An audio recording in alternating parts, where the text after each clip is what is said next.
And so I try to do the obvious connection and show an album of somebody who has a famous musical father. And it turns out I don't have any at all. None.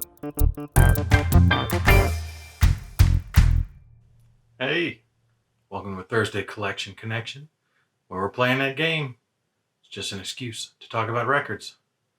Play the game with my brother, Plastic Eric from Plastic Soundwave Cult. He does his videos on Monday, mine are every Thursday. And if you want to know the rules, you can check the description. Let's just get to it.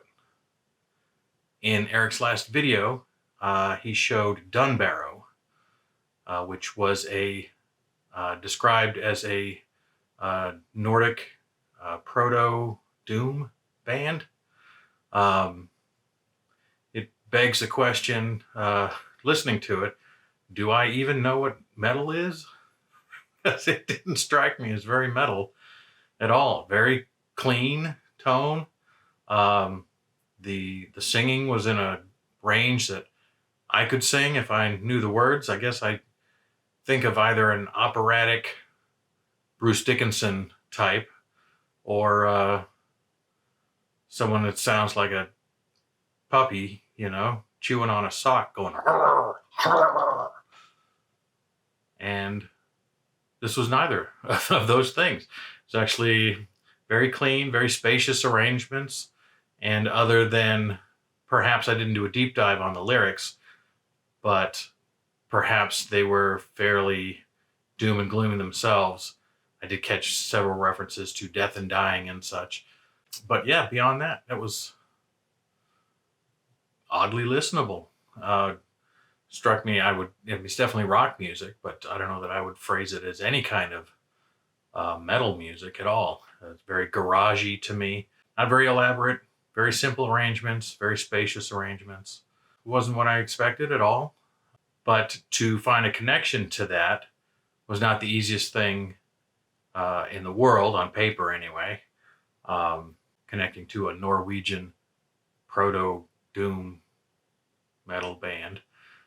Uh, yeah, not easy. And so I took a cheapskate route. Eric showed the album he had, and apparently the original cover was inside, almost like the sleeve, but on the outside was the die cut picture of a monk. He said jumping. I'm wondering, kind of depending on where you put the actual horizon, whether that monk was kneeling or jumping. Uh, but that's neither here nor there. I decided to see if I found anything I had with a die cut cover. And what I came up with, I do have a couple. I came across Cage the Elephant.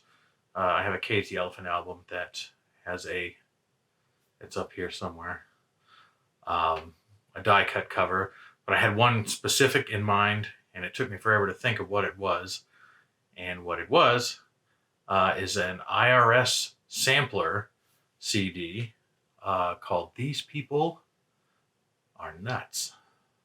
This is the second time I've done a label specific compilation for a collection connection. I did Rubaiyat, which was, I forget again, Elektra, I think, their 40th anniversary spectacular. That one was rather high concept. This one is just a compilation, really, of songs that were released on the IRS label. Varying degrees of availability on these things. In England, a lot of these were singles that were issued on illegal records, which sort of became IRS or International Record Syndicate in the U.S. And they were affiliated, I guess, with A&M for distribution through the first part of their existence anyway, switched over to MCA a little later. And so they have, for example, Nothing Achieving by The Police, which was a B-side from their first and only single that was issued on illegal records before they just moved to A&M fully and spent the rest of their career on A&M Records. But they did have one single, Fallout, I think it was Fallout, with Nothing Achieving on the backside. Oddly, I think Nothing Achieving is a heavier song than anything that was on the Dunbarrow album. Weird. So you think about the Police, not in that way, but it's got, in addition to the Police, it has a single from Clark Kent, which was a Stuart Copeland side project.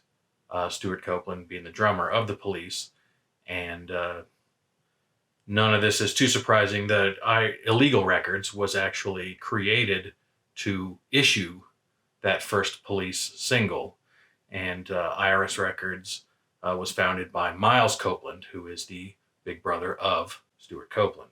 So a little nepotism there, nothing too surprising, but it has a great mix of songs. I'm looking at the track listing here. Terrific singles. Both classic singles and sort of novelty singles that you probably wouldn't have had, like Doctor and the Medics' Spirit in the Sky is on here, Wall of Voodoo's Mexican Radio, and what's it, Timbuk 3, Future So Bright, I Gotta Wear Shades.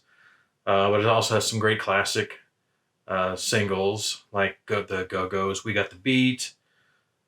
We've got English Beat with Wine and Grind and Stand Down Margaret.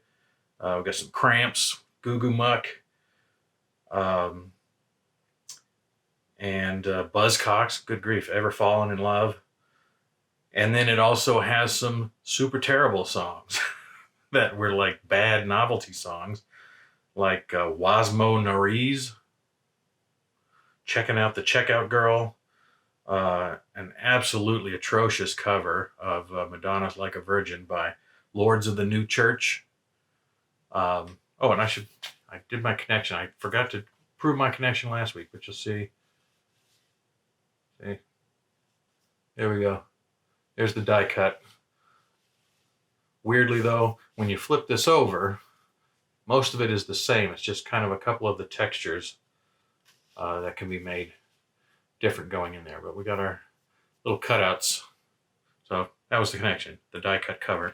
But frustratingly, it has a Concrete Blonde song called It'll Chew You Up and Spit You Out, which has the chorus of Still in Hollywood, which is a song that I loved, and I really wanted it. But I didn't know that I ever wanted to buy any Concrete Blonde in spite of loving this one song.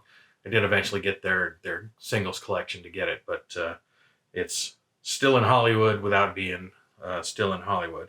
And then from a couple of their bigger acts, The Police, REM, they have a little more offbeat songs. Superman from REM, and the aforementioned B-side from the early pre-Andy Summers Police, their debut single.